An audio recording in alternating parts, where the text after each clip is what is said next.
Hello నమస్తే, welcome to Telugu capital TV. నేను మీ రమ్య. మీరు ఇన్సూరెన్స్ చేసుకుంటున్నారా? హెల్త్ ఇన్సూరెన్స్, లైఫ్ ఇన్సూరెన్స్, ఇలా రకరకాల ఇన్సూరెన్స్ తీసుకున్నప్పుడు మళ్ళీ దాన్ని ఎలా రాబట్టుకోవాలి అన్నది కూడా మీకు తెలిసి ఉండాలి. సో దీని గురించి మాట్లాడడానికి ఈ రోజు మనతో పాటు ఉన్నారు ప్రముఖ హైకోర్టు అడ్వకేట్ శ్వేత గారు. మేడం నమస్తే. నమస్తే. అయితే చాలా మంది కూడా ఇన్సూరెన్స్ తీసుకుంటూ ఉంటారు. మోస్ట్లీ ఇన్సూరెన్స్ అంతా కూడా రిజెక్ట్ అవుతూ ఉంటాయి. సో దానికి రీజన్ ఏంటి? చాలాసార్లు చాలా సందర్భాల్లో మనం ఏం చేస్తూ ఉంటామంటే ఈ హెల్త్ ఇన్సూరెన్స్లో ఈ ఇన్సూరెన్స్ టర్మ్ ఇన్సూరెన్స్లు ఏవైనా కానీ తీసుకున్నప్పుడు అసలు దాంట్లో ఉన్న క్లాజెస్ సగం మంది చదవరు. సగం మంది ఏంటి అసలు ఎవరు చదవరు. 99% ఏం చేస్తూ ఉంటారు, సైన్ చేసేస్తూ ఉంటారు ఇన్సూరెన్స్ పేపర్స్ మీద. ఓకే, మనం ఎప్పుడైతే దాన్ని క్లెయిమ్ చేసుకోవాలనుకుంటామో, ఏదైనా యాక్సిడెంట్ అయినప్పుడు, హాస్పిటలైజ్ అయినప్పుడు ఇన్సూరెన్స్ క్లెయిమ్ చేసుకోవాలనుకుంటారు కదా, ఆ సందర్భంలో ఇది రాదు అది రాదు, మీకు ఆల్రెడీ ఇది ప్రీ ఎగ్జిస్టింగ్ డిసీజ్, మీకు ముందు నుంచే ఈ జబ్బు ఉంది, లేకపోతే మీకు ముందు ఎప్పుడో 10 ఏళ్ల కింద కాలు ఇరిగింది మాకు చెప్పలేదు, ఇవన్నీ ఏదో ఒక రీజన్తో ఇన్సూరెన్స్ అనేది డినై చేస్తూ ఉంటారు, ఇవ్వరు. ఇలా చాలా సందర్భాల్లో చాలా మంది ఫేస్ చేస్తుంటారు. Definitely I can challenge you on that. So ఇట్లాంటి సందర్భాల్లో ఏం చేయాలి అని అంటే, మీరు నిజంగా ఏమైనా ప్రీ ఎగ్జిస్టింగ్ ఎయిల్మెంట్స్ ఉంటే, ముందు నుంచి మీకు ఏమైనా జబ్బులు ఉంటే, ఇన్సూరెన్స్ ప్రీమియం ₹1 ఎక్కువైనా కానీ అవన్నీ రివీల్ చేయాలి. అండ్ మీకు ఈ మధ్య జరిగిన యుఎస్లో ఒక యునైటెడ్ హెల్త్ ఇన్సూరెన్స్ సిఇఓని ఒక అతను చంపడం జరిగింది. హెల్త్ ఇన్సూరెన్స్ కంపెనీ సిఇఓని అతన్ని చాలా విపరీతంగా పొగిడారు. అతను ఒక సెయింట్, చంపినతన్నే పొంగిడాడు నిందితుడిని.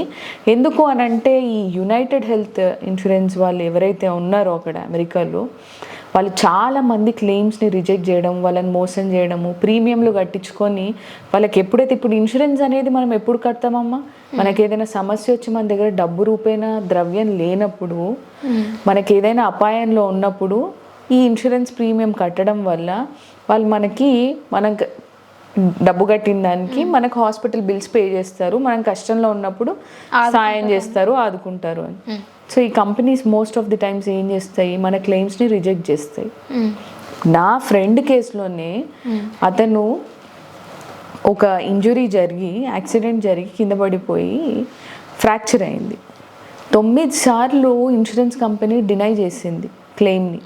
మేము డబ్బు కట్టము, కావాలంటే మీరు డబ్బు కట్టి మీరు చికిత్స చేయించుకోండి, తర్వాత బిల్స్ పెడితే అప్పుడు అవి కరెక్టో కాదో చూసి మేము డబ్బు మీకు రీపే చేస్తాము అని. అసలు అది ఎలా సాధ్యము? నేను ఇన్సూరెన్స్ కట్టేదే, నా దగ్గర డబ్బు ఉండనప్పుడు నన్ను నువ్వు ఆదుకోవాలి అని.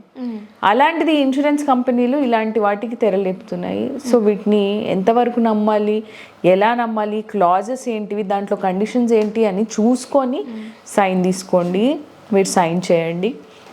ముఖ్యంగా తీసుకునే జాగ్రత్తలు అంటే, ఏవైనా ప్రీ ఎగ్జిస్టింగ్ మనకు ముందు నుంచి ఏవైనా ఉంటే అందులో క్లియర్గా మీకు డయాబెటిక్గా లేకపోతే ఆల్కహాలిక్ ఇట్లాంటివన్నీ క్లియర్గా మెన్షన్ చేయాలి.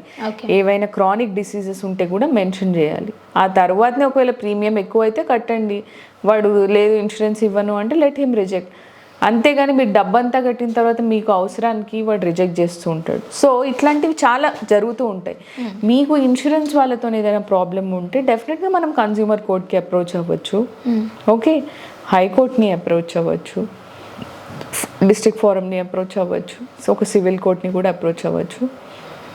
ఇన్సూరెన్స్ చాలాసార్లు రిజెక్ట్ చేస్తూ ఉంటారు ఇంటెన్షనల్లీ. చాలా కంపెనీస్ ఇట్లాంటి మోసాలకు పాల్పడుతూ ఉంటాయి, బోల్డని కేసులు కూడా నడుస్తూ ఉంటాయి వాళ్ళ మీద. సో ఈ ప్రీమియమ్స్ ఎప్పుడైతే మీరు తీసుకుంటారో పాలసీస్, కొంచెం జాగ్రత్తగా ఎవరైతే ఏజెంట్ ఉంటాడో అతనితో నీట్గా అన్నీ ఎక్స్ప్లెయిన్ చేసుకొని, ఓకే అన్ని క్లాజెస్ ఫాలో అవుతున్నారా లేదా. టర్మ్ ఇన్సూరెన్స్లు చేసేటప్పుడు చాలామందికి తెలీదు, వైఫ్ని ఇంక్లూడ్ చేస్తూ ఉంటారు, పిల్లల్ని ఇంక్లూడ్ చేస్తూ ఉంటారు, పేరెంట్స్ని ఇంక్లూడ్ చేస్తూ ఉంటారు, కొంతమంది డివోర్స్ ఇచ్చేస్తూ ఉంటారు వైఫ్కి. అలాంటప్పుడు ఆ టర్మ్ ఇన్సూరెన్స్ వైఫ్కి వెళ్ళిపోతుంది, పేరెంట్స్ పిల్లలు డిపెండ్ అయి ఉంటారు.